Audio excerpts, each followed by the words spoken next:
Welcome back to Breakthrough Fitness NOLA. If you're new to this channel, here at Breakthrough Fitness NOLA, we like to make videos to connect with you guys through activity. We hope that these videos inspire you and educate you so you can reach your fitness goals no matter how big or how small. In today's video, we're going to talk about overtraining and how overtraining can have a negative impact on your fitness performance as well as your lifestyle. But before we get to that, please take a moment, hit that subscribe button, hit that notification bell so you can be alerted when a Breakthrough Fitness NOLA uploads new content, and moon the likes up. That really helps our channel grow. So let's just dive right on into this video.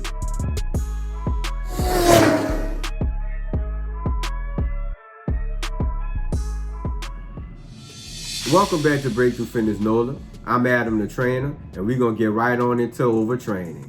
So how does overtraining even happen? Overtraining is a result of exercising too many days in a row without enough adequate rest. It also is a result of not eating enough calories. So when people come to me and they want to start a weight loss program, I always recommend to them not to eat below 1,500 calories. Because once you do that, it's pretty hard to lead a well-balanced diet. And we need a well-balanced diet so we can get better at activity, because the goal of this whole interaction is to live a healthier lifestyle for a lifetime. That's what your goal is. That's what it should be anyway. So let's get right on into the signs.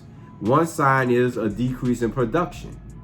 You could have a workout that you've done that was really intense and come back the next day or the day after that, do that same workout, and you don't accomplish as much. That's because you didn't give your body enough time to recover. Either you didn't sleep enough, or you didn't rest well, or you just didn't eat enough calories because your goal is probably to slim down. So that's going to interfere with your performance. Another sign is you have an increased exertion after exercise. And what that basically means is you could just do a simple exercise program that you completed before that was easy.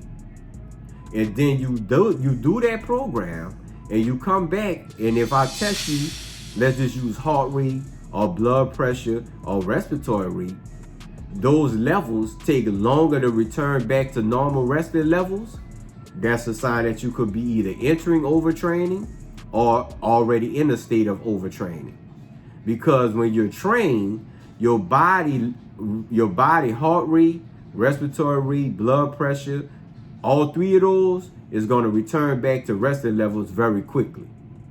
That's how I could tell a person if they're trained or if they're untrained. You just put them through a workout, I monitor those levels, and I compare and get some data that we track from, and I could track the trend, and I could see what their heart rate, respiratory rate, and blood pressure does after they finish exercising.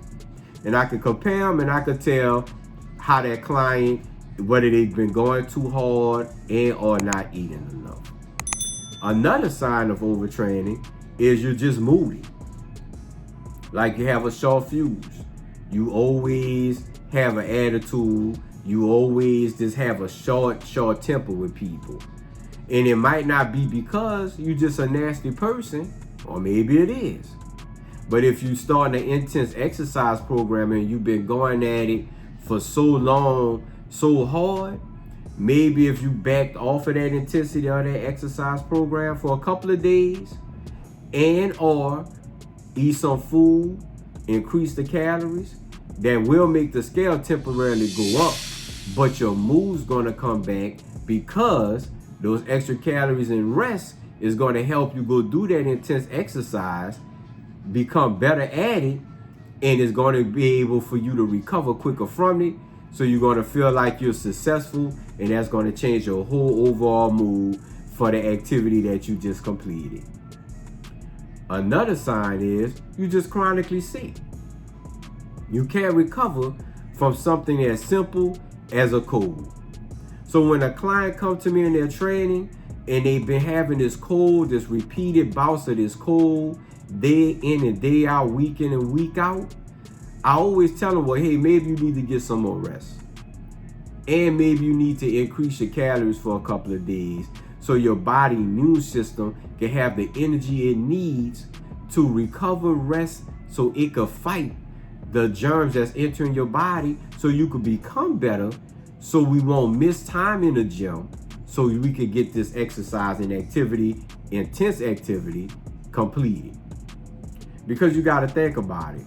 If you're not in the gym and you're not eating enough, then how can we exercise intensely so we can help you get the goals that you so desperately seek? We won't be able to do those things. Another sign is you having chronic injury, this repetitive injury, the same magnitude, the same kind. So I can have somebody who's a runner. Running is already very high impact on your joints as it is. So if you do that so many times, and let's say they injure their foot, you know, a lot of people that run a lot has a lot of foot injuries and a lot of knee injuries. But let's say they recover from it, they go back to it, and they injure themselves again. And this vicious cycle just keeps going on and on. A lot of that could just be from overtraining. They may benefit from taking extended rest. And what I mean with extended rest, you could do something like active recovery. Do a different exercise for a couple of weeks so your body could heal from the activity that you love. You just do a different exercise. Do some flexibility work like yoga, and just do something different so your body could recover and you could go back to doing the running that you so desperately love. Another thing would be increase your calories for a couple of days and get the adequate rest by doing the active recovery. That's even better, because now you're giving your body the calories it needs so it can recover, and also you're giving your body the rest it needs so it can recover, and you could go back to doing that intense exercise without being in an overtrained state. See how all these things is interconnected? Another example is depression. Depression is not talked about a lot these days because people don't really like to go to people and say and talk about their problems.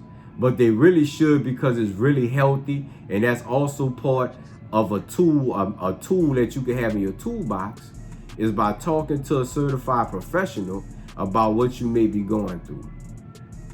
Because mental health is very important. But how that leads into overtraining is because you're not as productive, you having an increased rate of exertion, so that's making you not be able to be as good at the activity that was easier, so you don't feel like you're accomplishing your goals, you're moody, and you have a lot of different things going on that's going to interfere with your perception of you completing your exercise program. You're going to say, oh, I didn't complete this program today, I'm lazy, or I'm worthless, or it could be a number of things you may say to yourself. But none of those things is true. Maybe you could just need some time away from the gym, doing a different activity, doing a different training program, and increasing your calories. You can't be scared to increase your calories strategically, because yes, the scale will go up, and I know for a lot of people that's very disheartening, especially if you're trying to do weight loss. But the long-term effects of that will outweigh the negative temporary weight gain. Because remember, we're doing this for a lifetime. It's a lifestyle now. So regardless of what the scale say, you still should be exercising properly and using activity as something in your toolkit to go with your reduction of calories to aid you into the weight loss. Okay.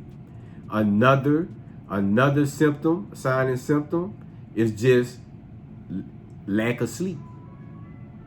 And it takes longer for you to get to sleep, because in exercise, you're releasing stress hormones. Two of those stress hormones are called cortisol and adrenaline. Those are responsible for the fight or flight syndrome.